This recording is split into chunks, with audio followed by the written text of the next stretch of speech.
Sa ngayon vlog pala guys, meron kasing pinagawa na Juson.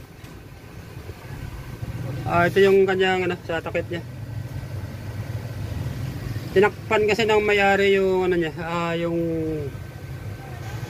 pangalan. Hindi natin makita, pero sabi nito Juson 1010B. Ito nga, nilagyan niya ng tape. Sabi ko parang mukhang hindi Juson, pero kitang kita may logo sa ng Juson dito. Actually may napanood ako na vlog na ito raw ang katapat ng paibuto. Titingnan nga natin kung magkalibel nga sila ng paibuto na concert. Bago pa lang lahat, hindi pala ako guys na nagpo-promote ng isang brand ng amplifier or nagbibintaw ng amplifier. Hindi rin po ako nainira ng isang brand ng amplifier. Legit pa ako guys na technician na makagawa ng amplifier. Hindi lang amplifier yung ginagawa ko, lahat ng klase ng electronics ginagawa ko. Nagko-comment lang ako based sa aking nakikita sa loob, yung piyesa na isang amplifier. Kinukumpare natin doon sa ibang brand. Ulitin ko ulit, hindi pa ako nagbibenta or nagpo-promote na isang amplifier. Nagko-comment ako based sa kanyang structure and piyesa na ginamit sa loob. Ang issue pala nito guys, papalitan natin itong mga lubagan niya, hindi kasi nakokontrol sira yung mga pihitan niya. Then yung kabilang side, medyo garagal siya. Ito yung kanyang laman, yung kanyang transformer. Kita ba 33033B? Yan. Ito yung kanyang pesa. Gumagamit na siya ng 1 per 5200 and 1943.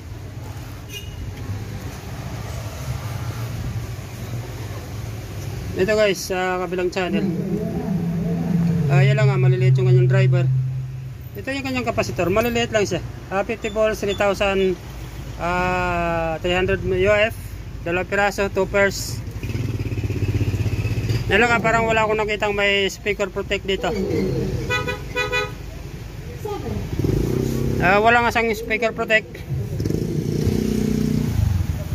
Ito yung kanyang likod. May tatak sa Juson.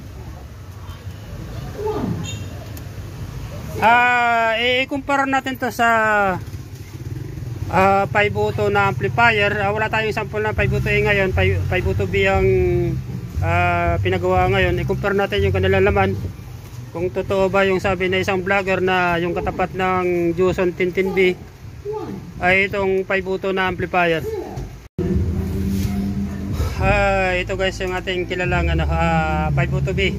Ito original na klase na concert ito. Siyempre yung guys may 4 na kabitan, pero itong Juson dalawa lang yata ang kabitan ito. Left and right lang. Ito yung piyesa ng ating concert na paibuto B na original. Ito naman sa Juson. Pero dito tayo guys mag-concentrate sa kanyang transformer. Yan guys, susukatin natin yung kanyang transformer. Yan. Kitang kita siya.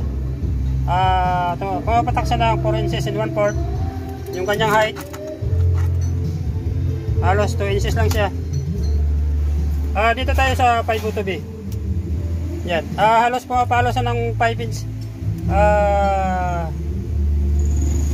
Ang lapad niya ay pumapalo siya ng 4 and 3/4. Pero yung height,